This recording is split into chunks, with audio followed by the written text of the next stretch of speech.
आप सभी को, आप देख रहे हैं ताराचंद क्लासेस। जैसा कि आप सभी को मालूम है कि दिल्ली में जो है लॉकडाउन लग चुका है और जो भी ऑफलाइन क्लासेस होती थी वो सारी की सारी अब बंद हो चुकी हैं। ठीक है, और आगे का कुछ पता नहीं है कि लॉकडाउन खुलेगा या नहीं खुलेगा। तो प्लीज़ बच्चों, जितने भी 12th क्लास के बच्चे हैं जो अभी इस साल बोर्ड एग्ज़ाम देंगे, प्लीज़ आप आलसी ना बने। ठीक है, जो भी होगा, एग्ज़ाम होंगे या नहीं होंगे वो बात की बात होगी, लेकिन आप प्लीज़ अपनी तैयारी करते रहें, पढ़ते रहें, जो भी आपने पढ़ा है उसकी रिवीज़न करते रहें। नहीं तो ये लॉकडाउन आपको आलसी बना देगा। जो भी आपने पूरे साल पढ़ाई करी है, ट्यूशन आ के अपने पैसे जो आपने इन्वेस्ट करे हैं, अपने टाइम जो इन्वेस्ट किया है, वो सारा वेस्ट हो जाएगा। तो प्लीज़ आप उन सब चीज़ों की वैल्यू को समझें और अपना जो समय है इन दोनों स्टडी को ज़रूर दें। घर पे बैठ के जैसे भी पढ़ो, ऑनलाइन पढ़ो, कैसे भी पढ़ो, ठीक है, लेकिन आप रेगुलर स्टडी करते रहें ताकि आप में कोई एक आलसी परत ना चढ़ जाए। क्योंकि अगर आप आलसी बन गए तो आप जो अभी तक मेहनत करते आ रहे थे वो सारी कहीं ना कहीं डाउन हो जाएगी और वो एग्ज़ाम होए तो फिर बहुत ज़्यादा भारी नुकसान हो सकता है। तो प्लीज़ आप लोग जितने भी बच्चे हैं जो 12th में इस बार एग्ज़ाम देंगे, प्लीज़ आप तैयारी रखें। जो फ़ैसला होगा वो होता रहेगा, लेकिन आप प्लीज़ अपनी तैयारी रखते रहें। ठीक है, अफवाहों पे बिल्कुल ध्यान ना दें, लेकिन अपनी तैयारी को बिल्कुल पक्का रखें। ठीक है, ओके, बस स्टडी करते रहें क्योंकि वो बहुत आगे की स्टडी है, क्योंकि ग्रेजुएशन भी है आपकी, बहुत सारे एग्ज़ाम्स हैं। तो ये सब 12th की बुक मटेरियल पे डिपेंड करता है, क्योंकि वो इस 12वीं का मटेरियल पढ़ोगे। ठीक है, अगर अभी नहीं पढ़ोगे तो वो ग्रेजुएशन का मटेरियल जो है, हार्ड लैंग्वेजेस होती हैं उसमें, वो नहीं समझ आएंगी। तो इसलिए प्लीज़ आप अपनी बुक्स भी पढ़ते रहें, अपनी तैयारी भी करते रहें और किसी प्रकार की अफवाहों पे ज़्यादा ध्यान ना दें। चलिए शुरू करते हैं। आज का जो चैप्टर है, एक दल के प्रभुत्व का दौर। ठीक है, एक दल के प्रभुत्व का दौर, ये बहुत ही ज़्यादा इजी चैप्टर है। आप सीधा ये मान लो, आपको ये याद रखना है इस चैप्टर के अंदर कि भाई इस चैप्टर में यानी कि कांग्रेस है जो जीत के आई थी, कांग्रेस का वर्चस्व था पूरे 3 चुनावों में 1967 के इलेक्शन तक, क्योंकि 1967 का जो इलेक्शन था वो था चौथा आम चुनाव। यहाँ से कांग्रेस के वर्चस्व में कमी आने लगी थी, वो अगले चैप्टर्स में दिखाई जाएंगी ये सारी बातें।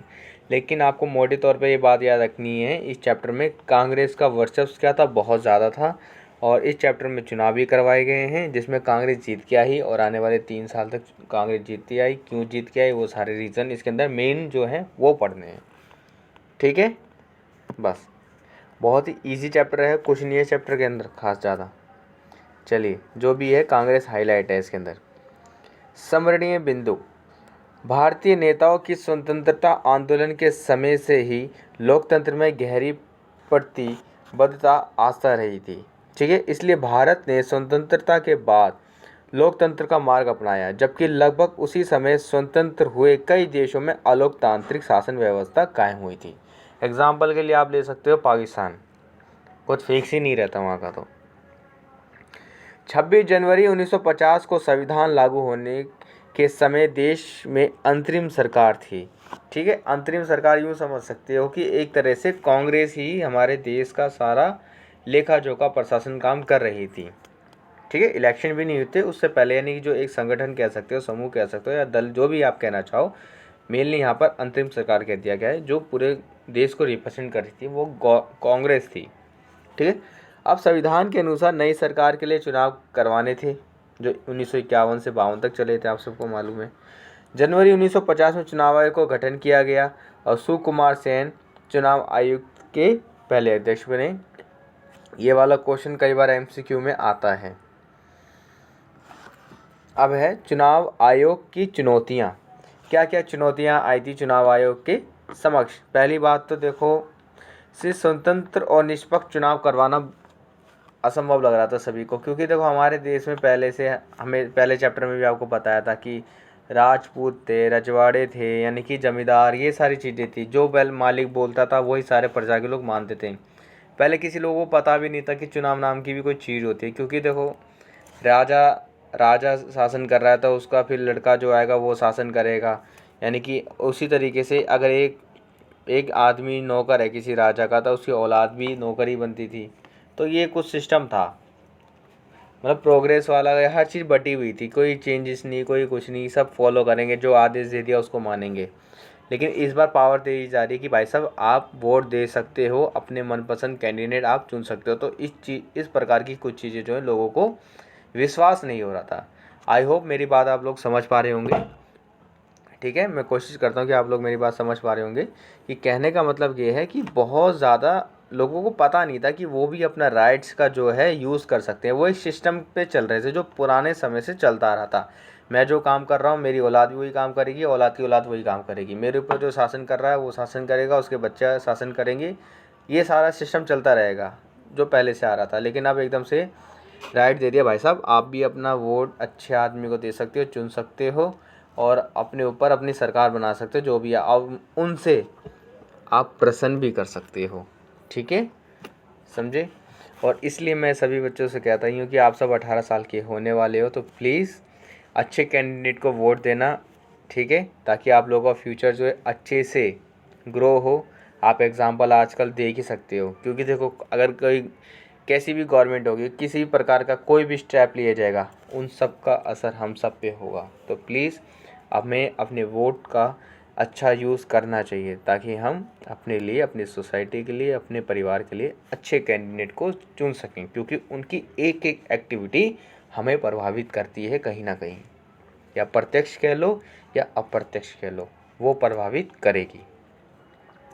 चुनाव आयोग की चुनौतियाँ देखो, स्वतंत्र निष्पक्ष चुनाव करवाना, चुनाव क्षेत्रों का सीमांकन करना, ठीक है, मतदाता सूची बनाने के मार्ग में बाधाएं, क्योंकि पुराने टाइम के लोग अपने लड़कियों के नाम लिखवाने में शर्माते थे, कहते वहाँ की लड़की, इस गांव की लड़की है, फला की बेटी, ऐसे कुछ तरीके से नाम थे।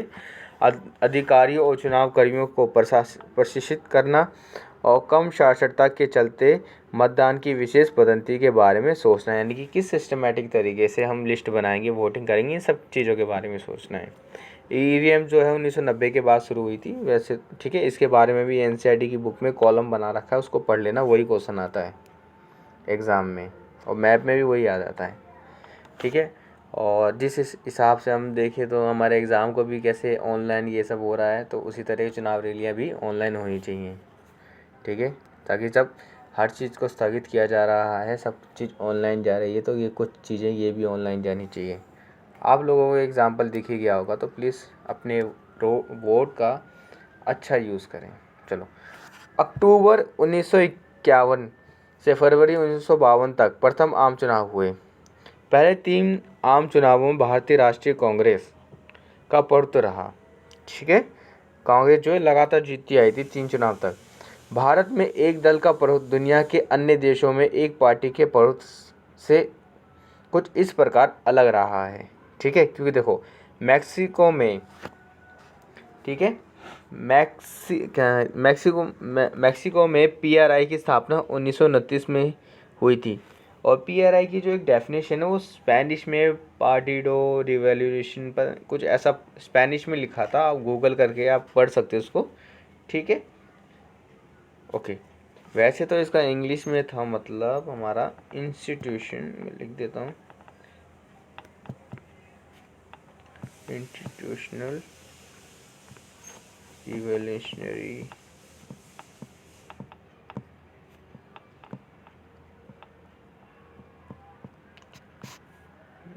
जीरो पार्टी का लिखूंगी ना, ठीक है। और ये जो आई थी हमारी 1929 में आई थी, ठीक है। और ये एक तरह की तानाशाही थी, ठीक है। ये सिंगल पार्टी थी, सिंगल दल था, सिंगल समूह था, जो स्पेनिश में मैक्सिको में पीआरआई की स्थापना हुई, ठीक है। जिसको आप इस नाम से भी आप अगर गूगल करोगे, यूट्यूब गूगल पे सर्च करोगे तो आपको ये नाम भी मिलेगा, ठीक है। स्थापना हुई जो 1929 में हुई थी, जिसने मैक्सिको में 60 वर्षों तक शासन किया, परंतु इसका रूप परिपूर्ण तानाशाही था, ठीक है। बाकी देशों में एक पार्टी का प्रभुत्व लोकतंत्र की कीमत पर कायम हुआ, ठीक है। चीन, क्यूबा और सीरिया जैसे देशों में संविधान सिर्फ एक ही पार्टी को अनुमति देता है, कम्युनिस्ट पार्टी या साम्यवादी पार्टी। म्यांमार, बेलारूस, इरिट्रिया जैसे देशों में एक पार्टी का प्रभुत्व कानूनी और सैन्य उपायों से कायम हुआ है, यानी कि सेना का यूज़ किया गया है यहाँ पर। भारत में एक पार्टी का प्रभुत्व लोकतंत्र एवं स्वतंत्र निष्पक्ष चुनाव के होते हुए रहा है। तो भाई ये चीज़ हमारे देश में बनी रहनी चाहिए। तो प्लीज़ हम सब आने वाले चुनावों में अपने वोट का सही यूज़ करेंगे, अच्छी तरीके से यूज़ करेंगे, ठीक है, क्योंकि उनके निर्णय जो है हमें कहीं ना कहीं प्रभावित करते ही हैं। इन सब के बारे में हमने चुनाव 11वीं क्लास के चैप्टर में भी पढ़ा है। ओके। कांग्रेस के प्रथम 3 आम चुनावों में वर्चस्व के प्रभुत्व। सीधी सी बात है, बहुत कॉमन सी बात है। एग्ज़ाम में 6 नंबर का क्वेश्चन यही आता है। वैसे मुश्किल है इस बात, पता नहीं क्या सिलेबस है। पहले जो पूरी प्री बोर्ड में तो ये क्वेश्चन आता ही था वो कई बार। देखो, पहली बात तो ये है कि स्वतंत्रता संग्राम में महत्वपूर्ण भूमिका, यानी कि आज़ादी के दौर में कांग्रेस ने बहुत भूमिका निभाई थी। सुसंगठित पार्टी, यानी कि कांग्रेस के अंदर जो थे हर प्रकार के अलग अलग धर्म के, हर अलग अलग जात के, हर अलग संख्यक, यानी कि भारत में जितनी भी वैरायटी है ना, वो सब कांग्रेस के अंदर शामिल थी उस टाइम। सबसे पुराना राजनीतिक दल था। शायद इसकी जो स्थापना थी शायद 28 दिसंबर 1885 थी, ये डेट थी शायद। आप एक कंफर्म कर लेना, 28 पे मुझे थोड़ा सा डाउट है, लेकिन 28 ही है जो भी है। 28 दिसंबर 1885 को कांग्रेस की स्थापना हुई थी, ठीक है। बताइए तो कितना पुराना टाइम पीरियड है। 1885 और 1947, आप देख सकते हो अंतर काफ़ी ज़्यादा है, ठीक है। ओके। पार्टी का राष्ट्रीय व्यापक नेटवर्क बहुत बड़ी, अलग अलग अंतर्राष्ट्रीय, अमेरिका कह लो, रशिया कह लो, इन सबके साथ संबंध थे। प्रसिद्ध नेता इसके अंदर सब शामिल थे, ठीक है।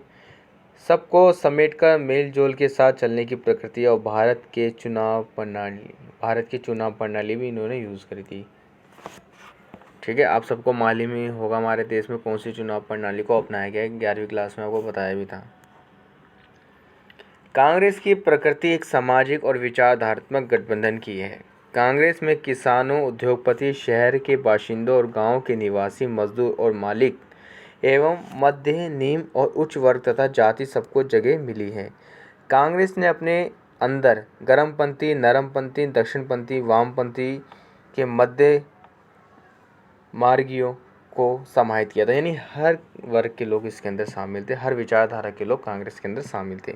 धीरे धीरे इस पार्टी विभाजित होती गई, ठीक है। और बहुत सारे जो आपको दल दिख रहे हैं वो सब के सब कांग्रेस से निकले हैं। इस बुक के अंदर आपको यही पढ़ाया जाएगा, जो नए नए दल आए हैं बन के सामने, वो कहीं ना कहीं कांग्रेस से ही कहीं ना कहीं रिलेटेड थे, कांग्रेस में वो शामिल थे, ठीक है। वो धीरे धीरे जब समय बदलता है, ठीक है, तो अलग होना शुरू हो जाता है। जैसे घर परिवार होता है, एक संयुक्त परिवार रहता है, जैसे जैसे समय बदलता है तो धीरे धीरे सब अलग होते जाते हैं।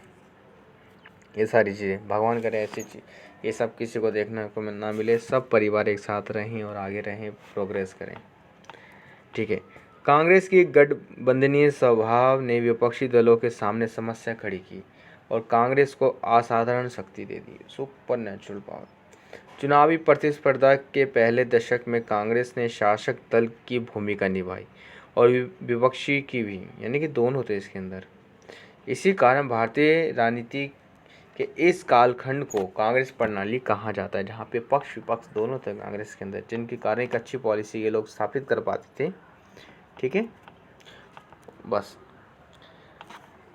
इनके बारे में भाई अच्छे से पढ़ लो। प्रमुख विपक्षी दल: समाजवादी दल, भारतीय साम्यवादी दल, स्वतंत्र पार्टी, भारतीय जनसंघ, आगे चल के भारतीय जनता पार्टी का रूप लेते हैं, ठीक है। इन सब के बारे में अच्छे से पढ़ लो भाई साहब। इनकी पार्टी कब स्थापना हुई, इनके प्रमुख नेता कौन थे, प्रमुख नीतियाँ क्या थी, ठीक है। आप अपने सपोर्ट मटेरियल में अच्छे से पढ़ें। आई होप आपको ये सारी चीज़ें दिख रही होंगी, ठीक है। इनको रीडिंग करें, इनको याद करें, क्योंकि ये जो है ना आपके MCQ में ज़रूर आएंगे, या 5 नंबर के क्वेश्चन में पूछ लेते ना, नेताओं के नाम बताओ, ये सारी चीज़ें यहाँ से कोई ना कोई नाम आ सकता है। जैसे C गोपालाचार्य जी का नाम बहुत बार आता है, ठीक है। चलो ठीक है, तो आज का ये जो चैप्टर है यहीं ख़त्म होता है, क्योंकि ये बहुत ईजी है। अगला चैप्टर भी बहुत ही ज़्यादा ईजी है, इंटरेस्टिंग है। बस ये बुक जो है आपको पढ़नी चाहिए, अपनी पॉलिटिकल साइंस की सेकंड बुक, बस प्लीज़ पढ़ें। जो किताबें आप 11वीं में नहीं पढ़ पाए उन्होंने वो किताबें आपने 12th में भी नहीं खोली होगी। तो प्लीज़ आप 12th में जो किताबें आपको मिली उनको ज़रूर पढ़ें, क्योंकि इसके बाद आपका स्कूल लाइफ ख़त्म ही है। तो प्लीज़ 1 साल तो ऐसा होना चाहिए जिसमें आपने किताबें पढ़ी थी। तो प्लीज़ पढ़ें बुक। ओके, मिलते हैं आप सब नेक्स्ट वीडियो में।